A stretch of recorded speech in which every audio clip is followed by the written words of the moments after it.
Welcome back. What a sweet opportunity to feel held in love just as we are. And I am many things, as we all are. I am not just a benevolent keeper of broken things. I'm also responsible for breaking things. And I am a witness to the people I love breaking things. This has never felt more true than it has over the past couple of months when we have been literally breaking lots of things. We're currently renting a furnished house until we can move into our permanent home here in Fort Collins. We have our clothes, we have our computers, we have a few household items, and everything else we own is in storage right now. This means that we are surrounded by things that belong to the owners of the home that we're renting, things that don't belong to us. We sleep in their beds. We eat off their plates. I read their magnets when I go to open the refrigerator. And like most rental situations, before we ever moved in, we entered into an agreement with the owners, stating our sincere intention and commitment to take care of the home and leave it exactly as we had found it. And in this nicely appointed home, it feels like we are just breaking and ruining everything.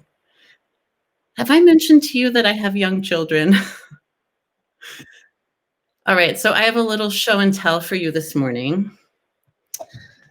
This colorful butter dish from Mexico accidentally got elbowed off the table. So you can see this big crack right here and the broken pieces inside. There was a glass soap dispenser once that was identical to this one that got shattered completely in the bathroom. So there's nothing left to salvage. I couldn't bring that to show to you. Besides lots of damaged objects, the other night as the sun was setting, I attempted to walk from our darkened backyard into the light of the kitchen, and I walked face first into the screen door. So I ripped it with my face. And there have been other casualties. For example, I looked out the kitchen window one afternoon and I saw that my 2-year-old was playing very quietly and happily by himself. That really should have been my first warning. He was crouched on this sturdy stone fire pit in the backyard. He was intensely focused on something, and he looked safe and happy. So I took advantage of those few minutes to prepare dinner, kind of get the table set. And when I went outside to take a closer look at what he was so busy doing, he was actually destroying the fire pit. He was picking at the crumbly grout that held the stones together, and he ripped off some big chunks of it. There have been many other stains, dents, and cracks in things, and I'm really starting to think we're never going to get our deposit back. But we left those chunks by the fire pit. And as you can see, we set aside the butter dish. We set aside any other salvageable broken items because they are not our broken things. I don't know what their significance might be to the owner. They might wish to keep those broken things. They're not ours to dispose of. What is ours to do is to be honest about what is broken, to be honest with ourselves, to name it, and to take responsibility for what happened.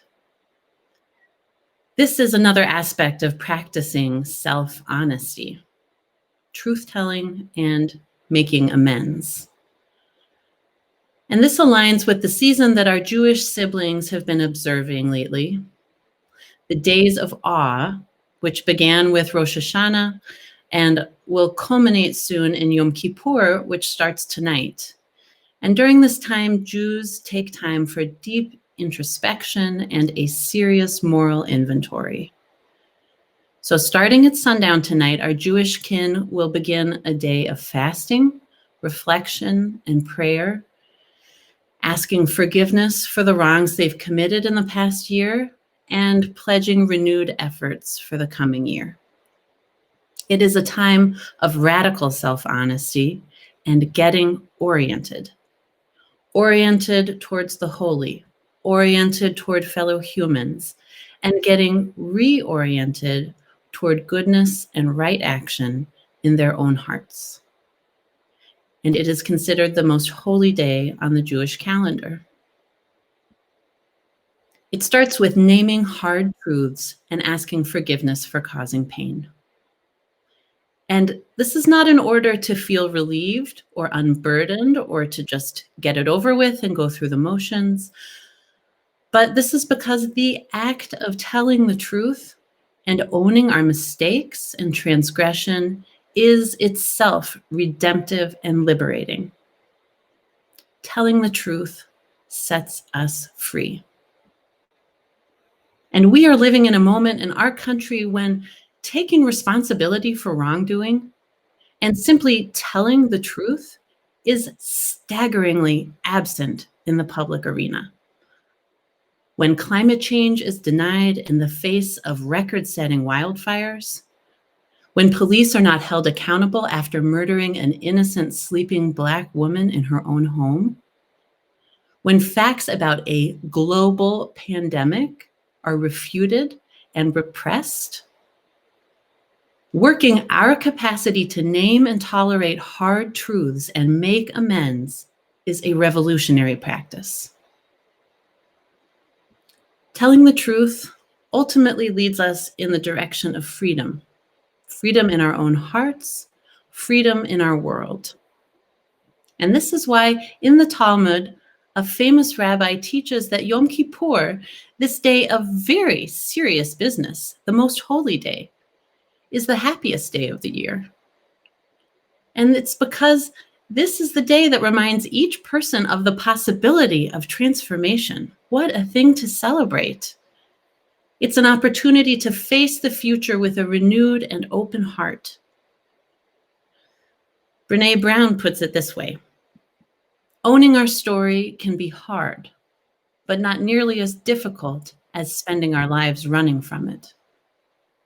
Embracing our vulnerabilities is risky, but not nearly as dangerous as giving up on love and belonging and joy.